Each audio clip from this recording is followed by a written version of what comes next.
0 श्री राम विचार नेतम जी। धन्यवाद सर, आपका आभारी हूँ मुझे 0 आवर में बोलने का अवसर दिया है। महोदय, महामाया शक्कर सहकारी कारखाना मर्यादित केरता जिला सूरजपुर में स्थापित है, जिसमें बड़े पैमाने पर भ्रष्टाचार किया जा रहा है, जिसके कारण किसानों को भारी आर्थिक क्षति हो रही है तथा कारखानों को चपत भी लगाया जा रहा है। छत्तीसगढ़ के दूसरे शक्कर कारखाना में मोलासीस 6500 प्रति टन से लेकर के 7000 प्रति टन के दर से विक्रय किया गया। वहीं महामाया शक्कर कारखाने में बिना निविदा आमंत्रित किए 5500 की दर से भ्रष्टाचार कर अपने चहेते फर्म को मोलासीस बेच दिया गया। केंद्र सरकार के द्वारा 33 रुपये प्रति किलो की दर से शक्कर बेचने का दर तय किया गया है, जिसमें बगैर निविदा के भ्रष्टाचार कर कम कीमत में शक्कर बेचा गया, जिसमें बड़े पैमाने पर भ्रष्टाचार किया गया। महोदय, इस संबंध में मैंने लगातार पत्राचार भी किया। इस भ्रष्टाचार को उजागर करने के बाद वहाँ तमाम तरह का आंदोलन भी हुए, इसके बावजूद अभी तक उसमें कोई कार्रवाई नहीं हो रही है। और जिस प्रकार से वहाँ बड़े पैमाने पर वहाँ गन्ना का परिवहन से लेकर के और मनमाने तरीके से नियुक्तियाँ करने का जो प्रकरण सामने आया है, इस बारे में मैं आपके माध्यम से ध्यान आकर्षित कराना चाहूँगा कि इसकी विस्तृत जांच कर इसमें दोषियों के खिलाफ जो है सख्त कार्रवाई की जाए। श्रीमती जर्ना दास वैद्या। Thank you, sir. My 0 hour is rising prices of LPG cylinder.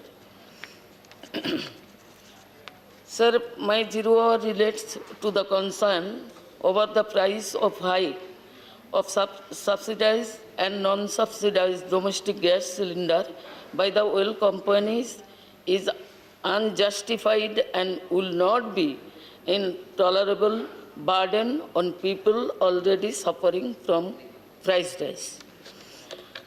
The price of LPG has been hiked again. The fourth upward revision in just 4 weeks has made the cooking gas refills dearer by rupees 125 each for households. Since February, cooking gas rates in Delhi have been hiked for the 4th time. The prices were first hiked by rupees 25 on February 4 and then by rupees 50 on February 14. On February 25, the price were once again hiked by rupees 25. The finance minister claimed that 8 crores connections were provided under the Ujjwala Yojana, and this coverage expanded by the additional 1 crore connections. Further, the direct benefit transferred to LPG companies for providing subsidized connection or free connections under the Ujjwala scheme has been slanted by about 52%. The cardback in the entire LPG subsidy amounts to 60%, and even the existing subsidies are not reaching the bank accounts of the beneficiaries. So free connections loses its meaning. For a poor family, it is impossible to bear this cost. This is a matter of serious concern.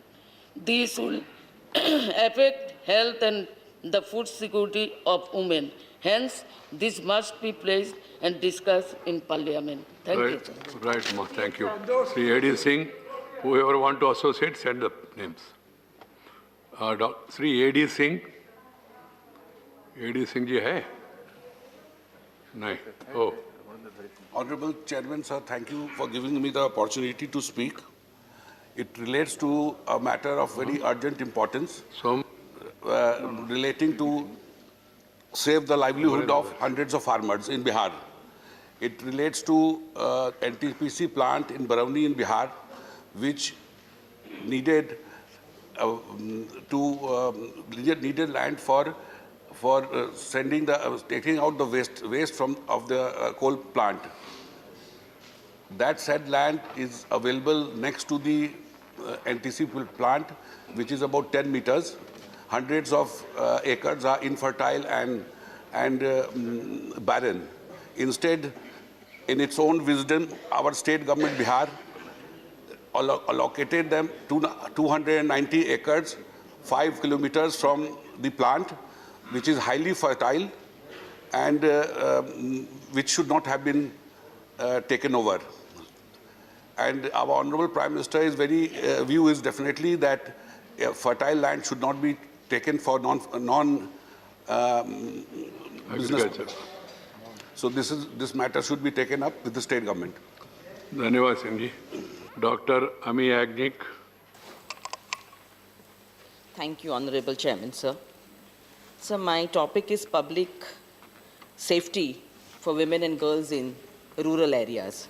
So 70% of our population is in rural areas, and the public spaces in rural areas is also more compared to urban areas. Sir, available data and studies show that these spaces pose a serious threat to safety and security for women. So there's a perceived or real kind of a thought that is prevalent in these areas that women cannot come out of their safe homes, and that is why there's a dropout from schools, middle schools, and the girls are devoid of getting education. So this kind of perception has to be completely broken, and as a result, these public spaces need to be made safer for women and girls. So on one hand, we talk about bringing girls outside their homes, giving them education, asking them to come and study. And on the other hand, despite the efforts of the state and despite the society trying to change its perception for women and girls, the girls cannot come out safely. They do not feel safe whether they are walking on urban roads, rural roads, working in fields, or going out to work in community centers. So as a result, I think there is a distortion in the equitable distribution which is happening in society, and the development goals also are not getting achieved in this sense, because she being 50% partner in society, she would like to be provided with safety and security. Sir, I would urge through your honor, sir, to the government to bring out some immediate, concrete, comprehensive steps so that they can feel safe and secure in these spaces. Thank you, sir. धन्यवाद. श्री मुजीबुल्लाह खान जी. माननीय अध्यक्ष महोदय, आप आज बोलने का मौका दिया, इसलिए मैं आपका आभारी हूँ.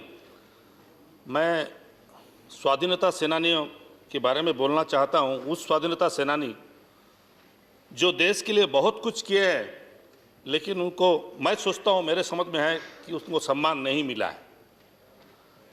उदाहरण तो हजारों उदाहरण है अध्यक्ष महोदय, लेकिन मैं सिर्फ 3 उदाहरण दूंगा. एक, जिस कश्मीर को लेके आज हम गर्व करते हैं, हमारा देश का सर ऊंचा है, उस कश्मीर को जब पाकिस्तानी घुसपैठिए घुस गए अंदर आक्रमण करने के लिए, उस वक्त तत्कालीन प्रधानमंत्री जवाहरलाल नेहरू ने उनको भेजा था, और वो ऐसे पायलट थे जो पंजाब रेजिमेंट को फर्स्ट टाइम श्रीनगर में ले जाकर उतारे, इसीलिए उन लोग कश्मीर पूरा ऑक्युपाई नहीं कर सके. दूसरी बात, आत्मनिर्भर भारत आजकल चल रहा है. माननीय प्रधानमंत्री जी हमारा जोर शोर से चला रहे हैं आत्मनिर्भर भारत, लेकिन आत्मनिर्भर भारत को 60 साल पहले बिजू पटनायक जी ने शुरू किया था. अगर वो 60 साल पहले हिंदुस्तान एरोनॉटिक्स लिमिटेड HAL नहीं बनाते तो आज हम आत्मनिर्भर भारत के पास पहुंच नहीं पाते. वो 60 साल पहले सोच चुके थे.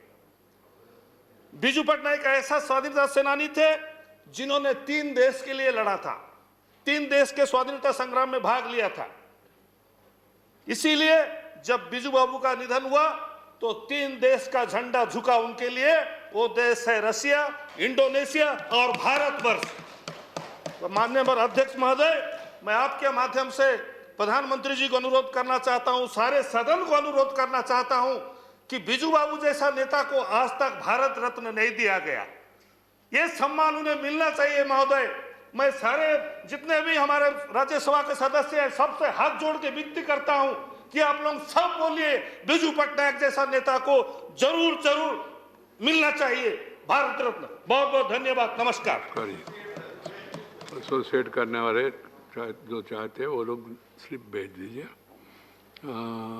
चौधरी सुखराम सिंह यादव। धन्यवाद माननीय सभापति जी। ये जो मैं आज विषय लेकर आया हूँ शून्य प्रहर में, वो विषय हम लोगों से सम्मान से जुड़ा हुआ है। जब एमपी हुए हम लोग तो जिलाधिकारी का पत्र आया कि आपको एक गांव आदर्श गांव के रूप में देना है।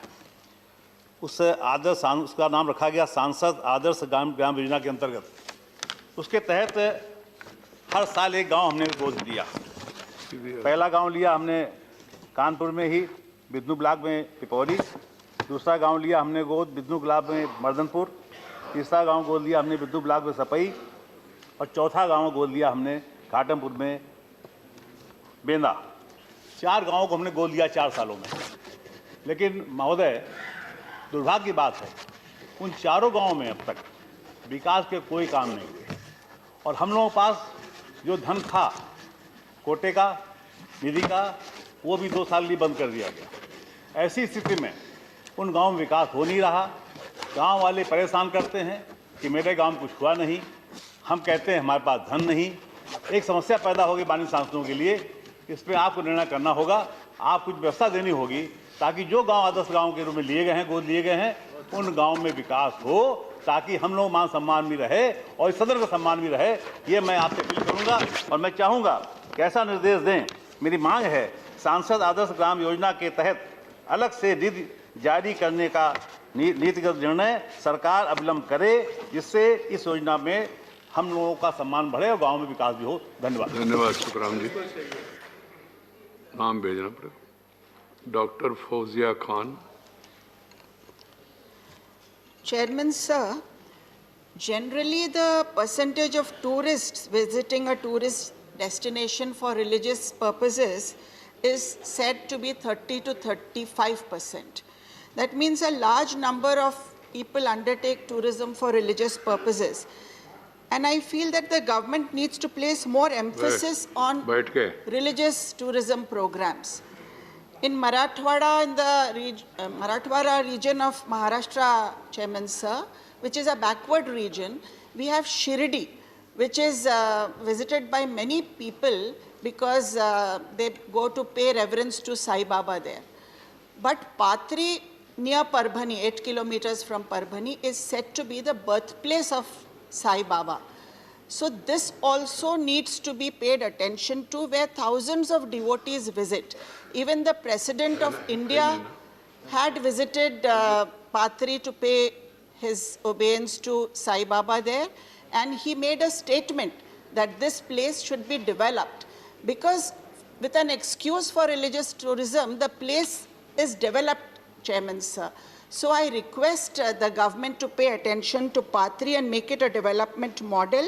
And I would also request the government that if Patri, Nanded, Aurangabad, Mahur, Ellora, Ajanta, Aundha Nagnath and Parli Vaijnath, Daulatabad is covered as a tourism hub, and if we can start a luxury train, so Marathwada can receive a lot of upliftment through this, Chairman sir. Thank you very much. Thank you, ma. Shri Mahesh Poddar. धन्यवाद महोदय। महोदय, दिल्ली के border पे किसान और मजदूरों के कुछ नेता धरना दे रहे हैं और ये खबरें आ रही हैं कि उनके लिए वहाँ पक्के मकान भी बन रहे हैं, बोरवेल भी बन रहे हैं और शायद पंखे कूलर भी लगने वाले हैं।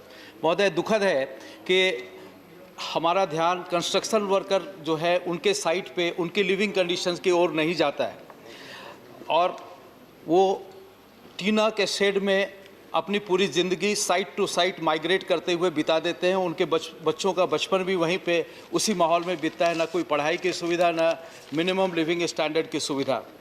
महोदय, हो सकता है कि उसके लिए कुछ कानून भी होंगे, लेकिन ये कानून पालन नहीं हो रहे हैं या कानून हैं ही नहीं। महोदय, पिछले कोरोना के दौरान में बहुत सारी कमियां हमारी समाज की उभर के आई थी उसमें से एक कंस्ट्रक्शन वर्कर का माइग्रेशन का भी एक मुद्दा सामने आया था। यदि उनके लिविंग कंडीशन अच्छी होती, रहने की व्यवस्था अच्छी होती, तो शायद वो मजबूर नहीं होते माइग्रेट करने के लिए। महोदय, आज टेक्नोलॉजी ने ये सुविधा दे रखी है कि पोर्टेबल मकान बनते हैं, सस्ते मकान बनते हैं, और मुझे आश्चर्य होता है कि जब वो महलों का निर्माण करते हैं तो उनके लिए 2-4 साल के लिए ये छोटी छोटी कुछ व्यवस्थाएं क्यों नहीं हम सुनिश्चित कर सकते हैं। मैं गरीब और मजदूरों के लिए संवेदनशील सरकार से, आपके माध्यम से और सदन के माध्यम से आग्रह करना चाहूँगा कि इस स्थिति में तुरंत सुधार लाया जाए और अविलंब कुछ कार्रवाई की जाए। धन्यवाद। धन्यवाद। Shri KTS Tulsi ji. Thank you, sir. Very grateful for giving me an opportunity. I'm wanting to express my concern over deteriorating standards of public discourse. And that's a matter of concern for all of us because the country, particularly the young people, look to us as role models. And whether some of these statements fit the or deserve any support from anybody, what to talk of persons who are representing in the upper house of Parliament. I would not like to name anybody, I would not like to identify anybody, but I will place these statements before you to be able to make your own judgment about them.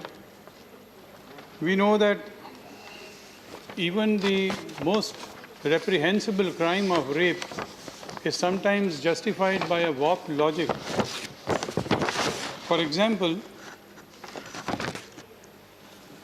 it was said by a very responsible member. Let us not go to individual cases. Tulsi ji, you wanted to raise a general issue, I allowed it.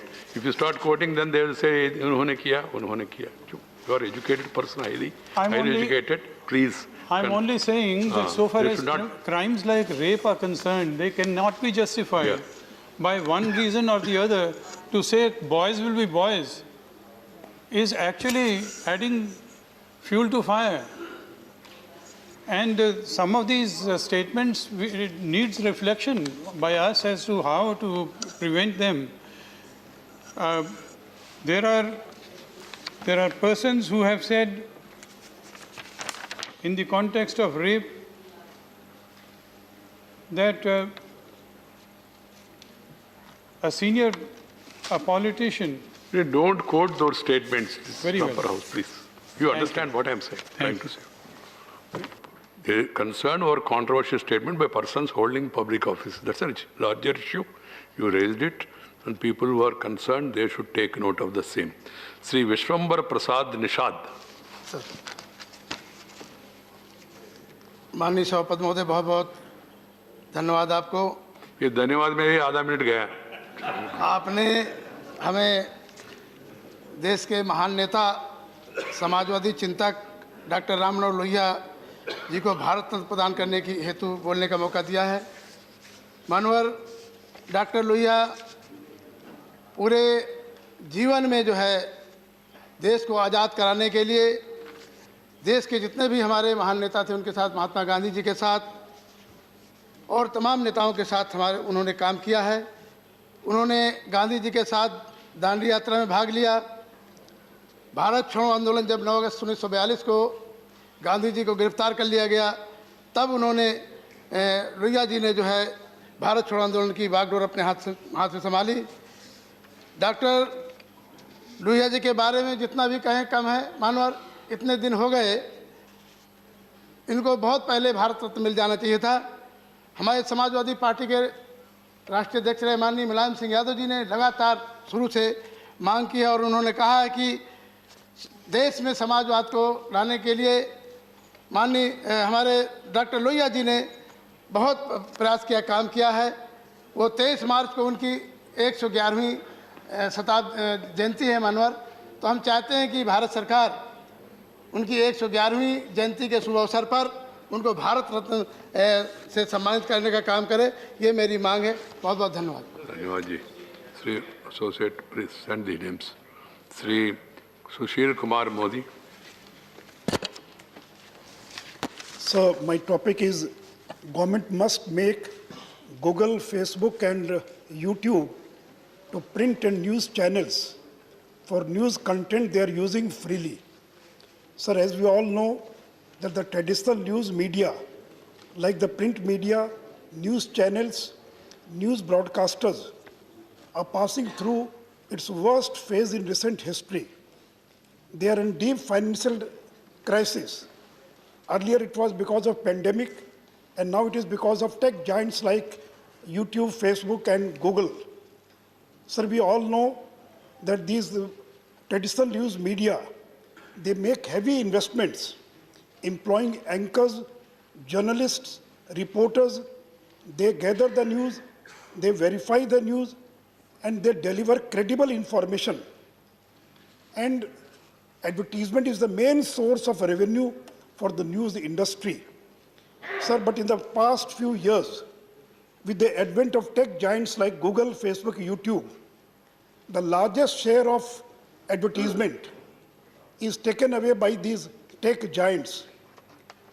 श्रीमान, हाल के वर्षों के अंदर, और जैसा मैंने कहा कि ये जो एडवर्टीजमेंट से जो आमदनी होती है, उसका बड़ा हिस्सा इन टेक जाइंट्स के पास चला जा रहा है, और इसके कारण जो प्रिंट मीडिया और जो न्यूज़ चैनल्स है, they are passing through a financial crisis. And I would urge that we should follow a country like Australia, because we all know that Australia has taken the lead by enacting a law, News Media Bargaining Code. So last week, the Australian Parliament has passed a law, and by which they have compelled Google to share advertisement revenue with the news media. In Australia, the Google threatened, and for 1 week, they black out the news on their portal. But ultimately, it was enacted, and ultimately, they has to surrender. Sir, Australia has set precedents, and now France and other European countries are making laws for advertisement revenue sharing. Sir, मैं भारत सरकार से आग्रह करूंगा कि the way they have notified intermediary guidelines and Digital Media Ethics Code 2011 to regulate social media and OTT platforms. In the same way, they should enact a law on the pattern of Australian code so that we can compel Google to share its revenue with traditional media. So, India should take a lead on making Google and Facebook pay a fair share of earnings they make from domestically produced news content on the internet.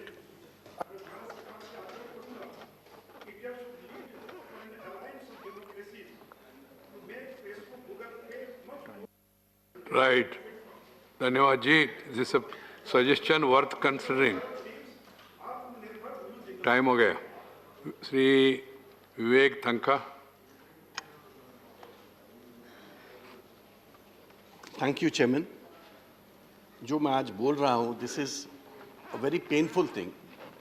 इस देश में there is a disease called muscular disease, spinal muscular disease, जिसमें जो बच्चे होते हैं from the time they are born up to 2 years, they have all kinds of movement disorders.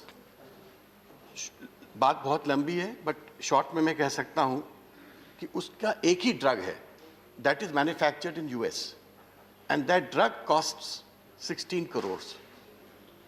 And वही एक ड्रग है उस बच्चों को बचा सकता है, और 2500 बच्चे इस देश में हर साल पैदा होते हैं who have some degree of disorder. But problem दूसरी भी है इसमें, that on that 16 crores, 7 crores is also tax. So it is 23 crores. And mostly these genetic disorders come to very poor children. Prime Minister was very kind in one case recently from Pune. Meera और तीरा, the name of the little child, उनका tax उन्होंने माफ़ किया, and the rest of the money was collected through fundraising, crowdfunding. Now my problem is, अब there is a little girl called Shishti, गरीब family की है भिलाई में, She's on ventilator. She has a timeline. She can't even be sent to a bigger hospital. Drug ki to dur ki baat hai. There's Ayansh Gupta, who's from Bhilai. His parents have taken him to Hyderabad, and they came to meet me in Jabalpur. The desperation of these parents is so high कि किसी को ये समझ नहीं आ रहा कि इन बच्चों को बचाया कैसे जाए. I have some suggestions for that. Novartis does an annual lot of 100 children world over. उसमें एक बच्ची फातिमा को मिला इंडिया में chance to live. No, we can't depend on these lots to let our children live, sir. So मेरा क्या suggestion है? There are 4 suggestions. One is that government may bargain and get us a better price for these drugs collectively, because बच्चों की संख्या बहुत है and government bargaining से ये drug की price कम हो सकती है. Number 2, tax waiver should be compulsory in all these cases because have no tax on it, please. Third, states and centers must have a revolving fund to help these children. And fourth is, if CSR can also be encouraged to save these children. And there are 2,500 children who get impacted every year by this disease, sir. We have to just save those little children. Thank you. Please send your names, associate. A lot of people want to associate. Sri Vijay Paul Singh Tomar. माननीय सभापति महोदय, मुझे इस सदन में आए करीब तीसरा वर्ष है. अब पहले वर्ष में मैंने एक विषय उठाया था जिसको मैं आज फिर दोहराना चाहता हूँ.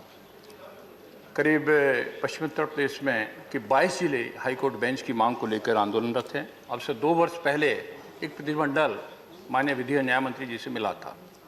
उन्होंने सर्किट बेंच के लिए एक विचार करने को कहा था, लेकिन वो भी नहीं हुआ.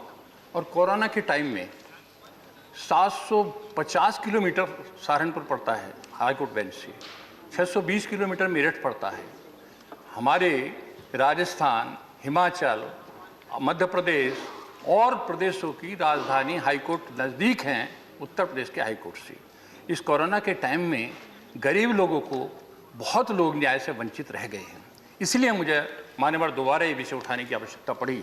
करीब 23 करोड़ की आबादी उत्तर प्रदेश की है. कई देश इससे कम आबादी के हैं और ये बहुत क्षेत्रफल भी बड़ा है. करीब 9 लाख से अधिक हाई कोर्ट में केसेस पेंडिंग हैं, जिनमें 50% से अधिक इन 22 जिलों के हैं जो आंदोलन कर रहे हैं. मान्यवर, मैं ये भी बताना चाहता हूँ, बहुत ऐसे स्टेट्स हैं जहाँ 4-4 बेंचें हैं. यहाँ उत्तर प्रदेश की आबादी को और क्षेत्रफल को देख के यहाँ यदि 4 बेंच भी बना दी जाए, गोरखपुर और ये आगरा और मेरठ, तब भी कम है. मान्यवर, यहाँ मैं इतना एक निवेदन करना चाहता हूँ सर कि एक विषय आता है कि साहब ये हाई कोर्ट के चीफ जस्टिस की रिकमेंडेशन की आवश्यकता है, लेकिन ये केस अलग है. 2 बार प्रदेश सरकार रिकमेंड कर चुकी है, जसवंत सिंह आयोग बना, उसकी रिकमेंडेशन आई है. और जब reconstitution of the state act 1956 बना तो उसमें यूपी और बिहार अलग रखे गए थे. बिहार की रांची जो बेंच बनी थी वो केंद्र के ही संसद से कानून बना के बनी थी. तो मेरा निवेदन ये है सर, आपके माध्यम से मैं सरकार से निवेदन करना चाहूँगा कि इन 22 जिले जो आंदोलनरत हैं, इनमें बहुत लंबे समय से मांग चल रही है हाईकोर्ट की बेंच मेरठ में स्थापित की जाए. धन्यवाद. धन्यवाद जी. Doctor Amar Patnaik. Thank you, sir. So, Article 39 of our Constitution, it promises equal pay for equal work for both men and women. We also have the Equal Remuneration Act 1976. Several judgments of the Supreme Court has emphasized the same point, but gender pay gap still remains a big issue in our country. India has slipped to the 112th spot from its 108th position in 2018 in the World Economic Forum's Global Gender Gap Index 2020 amongst 153 countries. We rank 149th in economic participation and opportunity and 117th in wage equality for similar work. So most distressing fact is the fact that the economic gender gap in our country is larger than the political gender gap. Women are paid most unequally in India compared to men when it comes to hourly wages for labor. On an average, women are paid 34% less than men, a report by the International Labour Organization says. So many researchers also said that one of the main issues here is the cultural norms, where the woman is projected as the primary caregiver, the person who raises the family, even if she has attained the position of a doctor or a lawyer or a head of state. The fact that stereotyping remains. Many of the factors causing this pay gap has, of course, declined over the years, but this stereotype remains.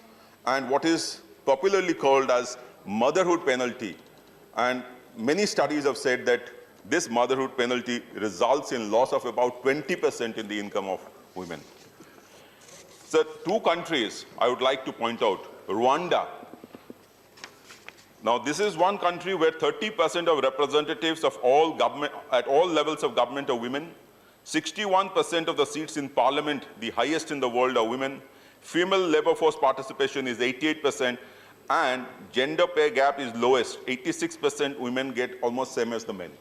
Similarly in Iceland, and they have done it through legislation. In India, the National Human Rights Commission had made several recommendations. Now, I would like to make these suggestions based on these 2 recommendations. Number 1, more women in positions of decision making. That could be done through the Women Reservation Bill. And number 2, and very important, is the changing the expectation that women should be the ones to raise children, and how it could be done through obligatory paternity leave for fathers. It should be made compulsory for parents, both the parents, to take leave. And I think by doing that, the women and the men would be put in the same position and the gender gap would decrease. Thank you so much. Thank you, Patnaik ji. नाम भेजना श्री राम कुमार वर्मा. सभापति महोदय, आपको बहुत बहुत धन्यवाद. मैं मेरी बात एटीएम से संबंधित ट्रांजैक्शन के संबंधित में कहना चाहूँगा, लेकिन आपके माध्यम से मैं ये भी बताना चाहूँगा सर कि डिजिटल इंडिया की क्रांति ने अप्रत्याशित रिजल्ट लाए, और मैं अपनी तरफ से और करोड़ों करोड़ों लोगों की वो खुशी जो दशकों से बिचौलियों से जिनको छुटकारा मिला, और लाखों करोड़ रुपए का ट्रांजैक्शन आज हो रहा है. लेकिन अन्य मोड के वेरियस मोड हैं जिसमें यूपीआई या अन्य ऑनलाइन बैंकिंग सिस्टम, लेकिन एटीएम से संबंधित बहुत सारी सेफ्टी पॉइंट रखने के बावजूद भी, क्योंकि गवर्नमेंट ने भी, रिजर्व बैंक ऑफ इंडिया ने भी समय समय पर स्टेप्स लिए हैं, लेकिन फ्रॉड करने वाले और भी चालाक होते जा रहे हैं. तो आज वो पिन नंबर या क्लोनिंग करते हुए नंबरों को अभी भी फ्रॉड कर रहे हैं. रिजर्व बैंक की जो रिपोर्ट आई उससे लगता है कि एटीएम के केस बढ़ रहे हैं. तो मैं आपके माध्यम से, जो डिजिटल इंडिया ने लाभ दिया बहुत अच्छा दिया, लेकिन एटीएम में मामले कम हो, इसके लिए मैं मंत्री महोदया से भी अनुरोध करना चाहूँगा कि पिन की जगह, पिन बाद में, लेकिन ओटीपी अगर सारा मैंडेटरी, अगर फाइनेंशियल इंस्टीट्यूशन जो कि बैंकिंग सिस्टम को फॉलो करती हैं, ट्रांजैक्शन करती हैं, उन पर अगर लागू हो जाता है तो उससे रुकावट काफ़ी होगी. ये मेरा अनुरोध है, आग्रह है, इसको जरूर संज्ञान में लाएं.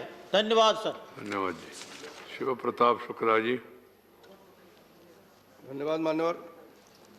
मान्यवर, मैं एक बहुत महत्वपूर्ण प्रश्न में ऑनलाइन प्लेटफॉर्म पर फर्जी कॉल सेंटर, कई बैंकों और उपभोक्ता संस्थानों के फर्जी डोमेन का उपयोग करके कुछ आपराधिक तत्वों द्वारा किए जा रहे गंभीर धोखाधड़ी के संदर्भ में यह मामला उठाना चाहता हूं. ये साइबर अपराधी बिना सोचे समझे उपभोक्ताओं को कॉल करते हैं और कॉल करके उनसे केवाईसी नंबर की बात करते हैं, मानदंडों को सत्यापित भी कर देते हैं. अगर नहीं किया गया तो बैंक खाते को निष्क्रिय होने तक की बात मोबाइल पर लिख करके भेज देते हैं. आदमी घबरा करके स्वाभाविक रूप से उनके ओटीपी को ले करके उस पर कर देता है. परिणाम ये होता है कि अचानक उपभोक्ता को अपने खाते से न जाने कितने पैसे निकल जाते हैं. मुझे इसी तरह के कई मामले पता चले हैं. इसमें पीएनबी का एक ताज़ा मामला भी शामिल है, जहां संबंधित बैंक से लेन देन की चेतावनी और पुष्टिकरण का संदेश भी नहीं मिला था और पैसा वापस ले लिया गया था. कुछ मामलों में क्रेडिट सीमा से अधिक भी पैसा निकाल दिया जाता है कि जितनी क्रेडिट है उससे भी अधिक निकाल लिया गया. और सामान्य परिस्थिति में यदि कोई व्यक्ति क्रेडिट सीमा से अधिक पैसा निकालता है तो वह लेन देन बैंक द्वारा अनुमोदित नहीं होता है, लेकिन उसके बावजूद भी अनुमोदित हो जा रहा है. यह काफ़ी हैरान करने वाला विषय है कि कैसे संबंधित बैंक ऐसे साइबर अपराधियों तथा अपराधियों धोखाधड़ी को निकासी की अनुमति दे रहे हैं। मैं अनुरोध करता हूं, माननीय मंत्री जी भी हैं, कि त्वरित कार्रवाई की जानी चाहिए और उपभोक्ताओं को बैंक द्वारा चेतावनी किए बिना ऐसे निकासी को तुरंत बहाल किया जाना है। उनको पैसा उनका मिलना चाहिए जो उनका पैसा चला गया है, लेकिन इतने कहने के बावजूद भी बैंक वाले देने को तैयार नहीं होते हैं। वो बार बार उनसे लिखते हैं। अभी भी हम अपने मोबाइल को बता दें, हमारे मोबाइल में भी कई इस प्रकार के संदेश आए हैं। अगर उसको डिलीट न किया जाए तो उसी आधार पर हम लोग भी फंस सकते हैं। इस नाते आपके माध्यम से मेरा निवेदन है कि इस पर तुरंत कार्रवाई की जानी चाहिए। धन्यवाद जी। सबको आते हैं ऐसा मैसेज, आपको 5 लाख लॉटरी मिला, आपको केवल 5 रुपए देने से 5 लाख लॉटरी आपको मिलेगी। ठीक, स्पेशल मेंशन श्री कनकमणि